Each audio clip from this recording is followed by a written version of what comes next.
दोस्तों अक्षय कुमार को हमने कॉमेडी करते देखा है, एक्शन करते देखा है, इवन हॉरर में भी देखा है, लेकिन इस बार अक्षय कुमार का जो वर्जन दिख रहा है वो जेन्युइनली अनकंफर्टेबल करता है, क्योंकि इस बार वो कोई ग्रे शेडेड विलन नहीं, वो स्ट्रेट अप इविल है। और उनके सामने है सैफ अली खान, जो एक ऐसे आदमी का किरदार निभा रहा है जो देख नहीं सकता, लेकिन फिर भी उस किलर को पहचानने की कोशिश कर रहा है जो उसे खत्म करना चाहता है। तो आखिर एक ब्लाइंड आदमी एक ऐसे साइकोपैथ का सामना कैसे करेगा जिसे लगता है कि उसका विक्टिम उसे कभी पहचान ही नहीं सकता। यही है हैवान का पूरा game. Hi guys, welcome back to Bazooka show times. मेरा नाम है स्वराज और आज हम बात करने वाले हैं हैवान की ट्रेलर की, जो कि फाइनली अब रिलीज हो चुका है। ट्रेलर की शुरुआत ही काफी भयानक तरीके से होती है। शहर में एक मिस्टीरियस किलर है जो लोगों को टारगेट कर रहा है, और इसी बीच सैफ अली खान का कैरेक्टर सामने आता है, एक विजुअली इंपेयर्ड लिफ्टमैन और सिंगल फादर। एक दिन वो एक मर्डर का विटनेस बन जाता है। अब किलर को लगता है कि उसने जिसे देखा है वो उसे पहचान ही नहीं सकता, लेकिन यही उसकी सबसे बड़ी मिस्टेक है, क्योंकि सैफ का कैरेक्टर अपनी हियरिंग, सेंस ऑफ स्मेल और लोगों की आवाज पहचानने की एबिलिटी से उस मर्डर को पीस टुगेदर करने लगता है। यानी उसकी आंखें काम नहीं करती, लेकिन उसकी बाकी सेंसेस उसे उस किलर तक पहुंचाने लगती है। और अब जिस ब्लाइंड आदमी को किलर अपना सबसे इजी टारगेट समझ रहा था,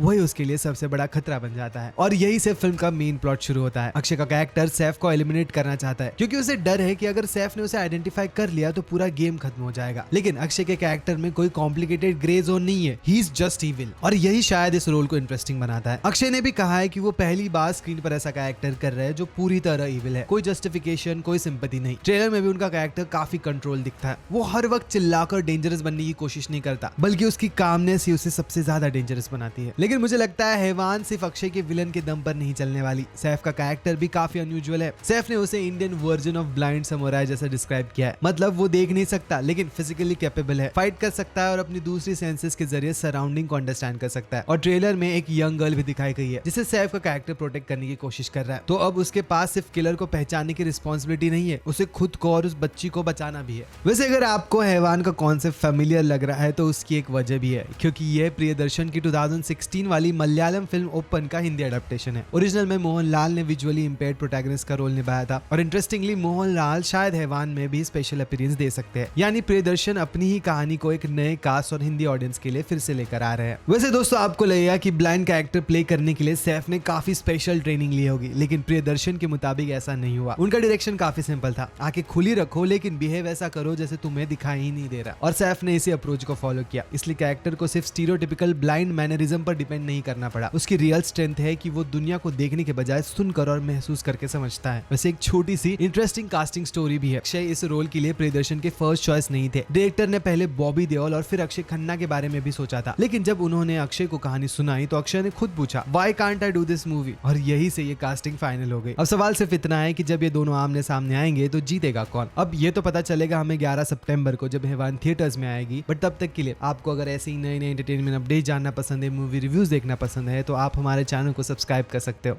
और हाँ, कमेंट्स में बताना मत भूलना आपको ये वीडियो कैसा लगा और इस ट्रेलर से आपके क्या क्या एक्सपेक्टेशन है।